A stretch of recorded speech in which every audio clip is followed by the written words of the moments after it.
இவ்வளோ கலையபரங்களுக்கு இடையில இப்போவாச்சும் வந்து விஜயும் காவேரியும் ஃபோன் பண்ணி பேசியிருப்பாங்க அப்படின்னு பார்த்தா இன்னமும் ஃபோன் பண்ண மாட்டாங்களாம். விஜய் வந்து கீழே வந்துட்டு அவங்க தாத்தாட்ட பேசிட்டு அவங்க தாத்தா உடனே வந்து நீ ஆஃபீஸ்லாம் உடனே போக வேணாம், என்ன ரெஸ்ட் எடு, இவ்வளோ வசதியில் வந்து நீ கார் ஓட்ட வேணாம் அப்படிங்கிறாராம்.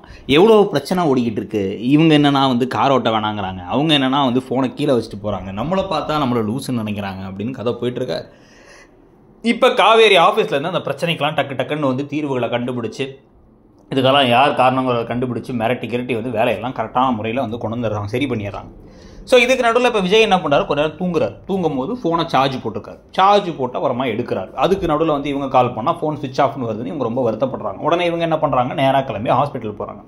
அங்கே வந்து இருந்த நர்ஸில் ஒருத்தவங்க இவங்க ஹஸ்பண்ட் நல்லா பார்த்துக்கிட்டாருன்னு சொல்ல இவங்க அப்படியே இடிஞ்சு போய் உட்கார.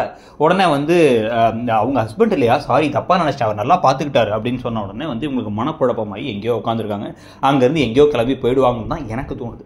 ஸோ இதுக்கு நடுவில் வந்து இப்போ விஜய் என்ன பண்ணுறாரு அப்படின்னா வந்து கிளம்பி நான் உடனடியாக போயிட்டு வந்து காவேரியை பார்த்து காவேரியை வெளில லாங் டிரைவ் கூட்டு போகிறேன், மகாபலிபுரம் கூட்டு போகிறேன்னு சொல்லிட்டு இதையே வந்து காவேரியுடைய பாட்டிக்கிட்டையும் அம்மா கிட்டையும் வேற சொல்லிட்டு கிளம்புறாரு. இதுக்கு நடுவில் என்ன ஆகுது அப்படின்னா வந்து குமரன் அந்த கதாநாயகன் போட்டியில் நல்லா வந்து ஒரு சீனை நடிச்சுட்டு கடைசியில் வந்து கட்டி பிடிச்ச பொழுது அவருக்கு ஒரு மாதிரி ஆயிடுச்சு. அந்த பொண்ணு கட்டி பிடிச்சோடனே டக்குன்னு விலகிட்டாரு.